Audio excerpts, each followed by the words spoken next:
Shalom, shalom, peuple de Dieu, Ezebino, la sœur, la servante de l'Éternel, sœur Gladys Mambimbi. Tobondeli pona kotika momo na maboko ya Nzambe, Éternel Dieu des armées, tu es liboso ya trône ya grâce, kopesa yo merci pona souffle de vie ya komona ngonga oyo. Nzambe na pesi yo merci kopesa biso makasi ya koya lisuku édifier peuple na Nzambe na lola. Tu es kobela Saint-Esprit ezala na centre ya nyonso. To chasser au nyonso ezo confesser kombo Jésus-Christ de Nazareth na biso te ezala ni les sans effet au nom puissant de Jésus-Christ de Nazareth.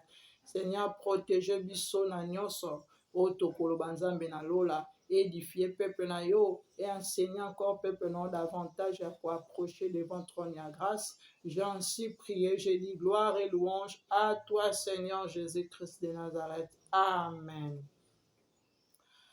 Allons, peuple de Dieu, Isaiah Abino, la sœur, la servante de l'Éternel, sœur Gladys Mambimbi, naye to partager passage biblique et puis to développer selon révélation Nzamba pe sangai et pour na kambo to kolobela lelo. Toi na Josué chapitre 24 verset 15. J'ai lu la parole de Dieu au nom puissant de Jésus-Christ de Nazareth.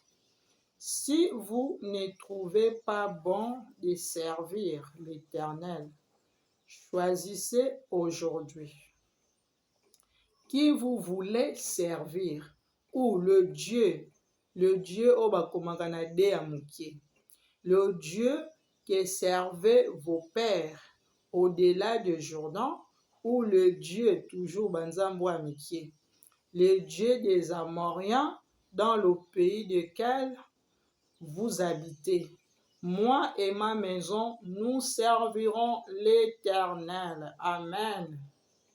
La partie oyo Bible moi et ma maison, nous servirons l'Éternel. Bible est claire. Moi et ma maison, papa, maman, na bana. Yangwana Bible moi et ma maison, nous servirons l'Éternel. Donc papa, maman, bana, ba famille au baza complet. Ba famille monsieur ezaka maman mutatika la boko la bana. Donc natika en général. Bon, na kesi ko epa na kesi ko na maman parce que ngana za maman. Eza makambo tozoloba eza te ko vandika boyolo binaza na expérience nango. Eze belé mais na koloba mi balé misatu o ekosunga pe peuple ya Nzambe o bakokutana na message oyo. Mukolo mususu na lali. Dès que ça to sambele si na butola. Na ki Nzamba yo benga na zaki na bitumba moko vraiment ezaka ba bitumba moko boy. Bitumba. Nzamba yo la musanga a bengi nga vra na kombo na ngai. Edis zwana bana bola mukabo sambela. Depuis mukolo wana na comprenant que même mes prières à Boutou, c'est très important. Moi et mes enfants, moi et ma maison, nous servirons l'Éternel. Na comprenant. Tozwa kapé à lire wana. Donc depuis Nzamba a benganga une expérience moko Nzamba ko l'exception épreuve moko ya mwana na belaka na roya pe na message wana un jour na témoignage wana na opéra kay mutu 4 places. Depuis sorti à moi dans l'hôpital, n'éloigna kalisu banati. Donc nazwa leçon nga na bana fotozaka toujours na présence en Nzambe. To bondelaka nga bana na nga ba genou na bango yinda. To fuka makabiso no soto bondela. Il s'agit côté lema. Et ya butu ya mo ya air no soto ya prière so ba uti école na bango bazana ndak. Na ba vacances kutu kolobate. Musala to sala aka yango wana. Pe to suka aka te na ko bondela bongo. C'est aussi si ko prier, to louer Nzambe, to bondeli, to silisi, to zwipe ba Bible, to kaboli, yo zwa Bible, yo zwa dans na kaboli li bango mama, yo Bible no yango, yo pe Bible no yango, yo to zwi to kaboli ba Bible, to fongoli, papa pena oya yenga pena oya nga to bondeli. To bandi ko méditer, to tanga chapitre intel verset boy. Ou bien chapitre nga kut na message sa ba na ngande chapitre mobimba. Nenge Josué totangi 24 tozwi kaka verset 15 pour internet ezangonga na bana nanga yebisa bongo totanga Josué mobimba. Donc héritage otokoti ke la bana biso na se amoi ezaka kolakisa bongo nzela Nzambe. Eza kopesa bana biso soif ya koyeba Nzambe. koéloigne mwana na yo te na baprière ntango opriaka ata dérangeaka. Jésus-Christ ye moko alobi laissez les petits enfants venir à moi, ne les empêche pas. Donc koempêche bango te parce que bokonzi ya likolo ezoressemble na bana mike. Po mwana moke so obeti ye kaka sikoyo obengi ye akoya lisusu aogarde yo ene te aogarde yo rankine te.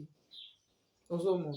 Donc fo tolakisa bana na biso nzela ya Nzambe. Fo tolakisa bango eza très important bien aimé dans le Seigneur.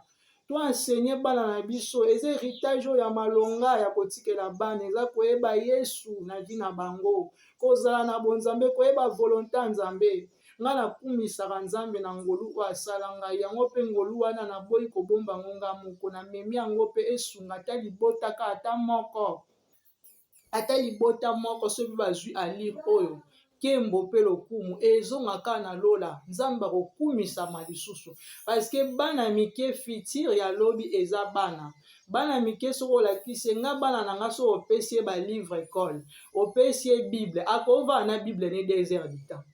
So ye po tindi ye pe to déranger pe te avanda vraiment otanga bible na otanga donc tokoma kutu so kutu yo kutu oloba likambo ya bible boyo no wesa ye déjà a continuer likambo nini no asalaka ntina suka eza azwa yango na badessin animé azwa yango na bible atanga yango amedita yango na kati ya bible bamedita yango na kati ya bible eza très important parce que soki moyini azoluka moyini soki azoluka akobanda nao na papa soki abandi na papa akoki papa te akoya na mama soki akoki mama te akoya na bana akokota na nzela ya bana po adétruire bino aleka na nzela ya mwana eza na kobetela bino témoignage moko esalama témoignage moko vrai Nzambe ayaki kosala biso na nzela mwana na nga liboso kaka ndenge bana bakendaka ekole sikoyo diable azoluka papa azozwa te azoluka nga mama parce que mobali na nga c'est un serviteur de Dieu azoluka biso aozwa biso te aleki sikoyo na nzela mwana na nzela ekole mwana nde bakendaka ekole tellement aza na lycée fo afuta taxi fo azala na mwa l'argent nde de poche toyebi me mwana ameli la avakende ekole mais faut toujours kozala mpo nde tozosambela mais fo koyeba aussi kokadre bana na biso mpo mwana aenvie te mwana mpe aluka mpe banzela mosusu te mpo edétruire ye epesa bino lisusu kaka mpasi ya kokotisa moyini. Donc topesaka mwana l'argent de poche na ye tellement afutaka taxi aza déjà mwana aza na lycée topesaka ye na akooluza na mposa mai ye akoza na mposa lia mpe eloko nemona niveau ekole kuna topesaka mwana ake ekole ntango mwana azosaprete mpo akende ekole nga Nzambe afungoli nga miso andi korevele nga makambo nini ekosalama na ekole kuna tellement mwana Nzambe mosala Nzambe soki Nzambe aye kopesa o message batelema babondela quelque soit en bien quelque soit en mal natelemaki nabondelaki ntango tobondeli esili epuis eloko mona koloba soki mwana alingi akende ekole mama kotika mwana na bongo te atokendaka mosala oza presse meme aza ya olala meme azosaprete yo obimaka va ye bondela likolo ya mwana pose mwana no liboko bondela parce que l'esprit oyo eza supérieur yo oza mama oza papa oza supérieur ya mwana na yo pose maboko eza na efficacité makasi na vie ya mwana obondeli botika bana te bazala abandonné à eux-mêmes c'est pas bon wana boopesi boolivre bana ya diable veille toujours na bana kolesa bana kozwa soin ya bana eza mabe te me ya motu eza losambo place mosusu biloko olia ekota te me priere kaka moto ekota place mosusu bilamba kitoko osombela mwana ekota te me priere kaka moto ekedélivre mwana na likambo wana totelema tobeta sete place mwana akei kuna ake moninga na ye wana azalaki moto ya misala mabe famille na ye nyonso tu bandoki Nzambe deja revelaki ngango ntango mwana ake moninga na ye asali esprit o nabungisi mbongo na nga naoyeba te nde nini nakozonga mwana na nga na mawa oyo aza nango azwi mbongo adefisi moninga na ye azwi 500 francs adefisi moninga ake moninga diable siko alingaki nini fo to azwa mbongo moko euta na maboko na biso po akende kotravaille yango adétruire biso encore na niveau ya finance ntango mwana ake nango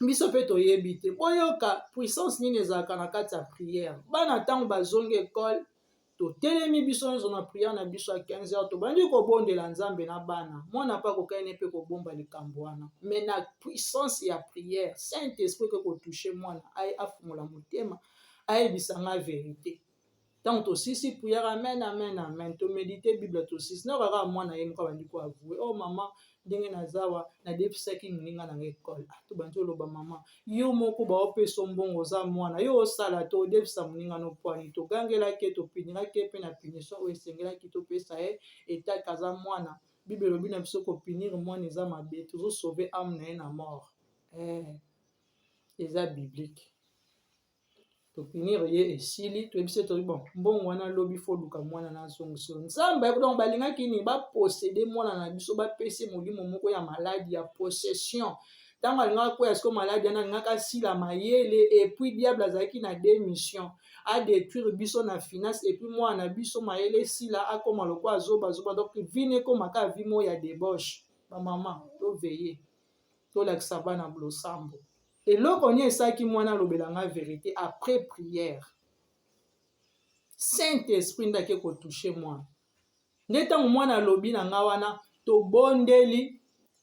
tobondeli tosisi toyebisi ye bongo esili mwana akei lobi nango nzambe ayesi koko le même message oyo nzambe arevele nga nzambe arevele su papa ye moko arevele su papa ye mpe aza mosala ya nzambe c'est un serviteur de Dieu nzambe arevele ye ntango arevele lisusu ke tala ndenge balingi baya kosiko molimo wana elingaki ekota na nzela mbongo tosambeli yango ezokoka lisusu toshasa yango eyekoka lisusu kokota na ndako na biso te esprit wana ekimi mosika moto etumbi yango esprit ya possession wana moto etumbi yango sikoyo mwana akei mwana wana mpe lobi nango azongiselaki ete aye kozongisele mbongo yango après mokolo mosusu donc après 2 jours aye kozongisele mbongo biso tobisaki to biso kapesa osu mbongo na kozwa te mais tellement bana baza bana aki apesi ye mbongo mwana azwi na ye ntango azwi mbongo yango mbongo wana elimwa ye kaka boye na kati ya poche ebisingai mama j'avais mis ça dans ma poche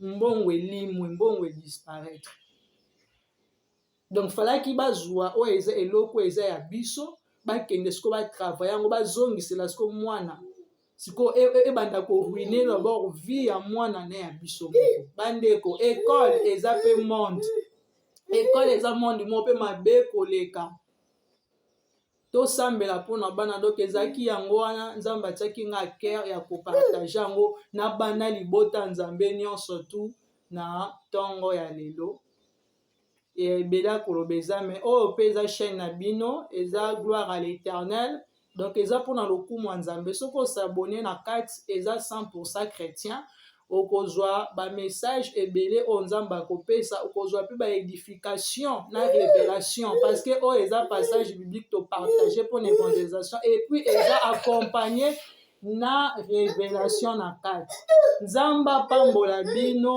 apambola bino apambola bino apambola bino bolimbisa mwana azoderange tobandaki na ye alpha tosuki na ye omega bosabone bopartage évangile oyo eza na posa ya soutien mpe ya partage na yo soki ozwi opartagele mpe ndeko mosusu ezala esengo mingi na bato bakozala na posa ya aide ya prière bakocontacte biso na numero oyo toza na plus 241 62 85 13 75 wana bokozwa nga moko la servante de l'Éternel et naza nga moko pete naza na pasteur tokobondela mpona ntina ya sujet na yo tokosunga bino mpe na baconseil en tout cas nzambe akozanga te na kopambola tobandaki na ye alpha tosuki na ye oméga. J'ai ainsi prié, j'ai dit gloire et louange à toi Seigneur Jésus-Christ de Nazareth. Amen.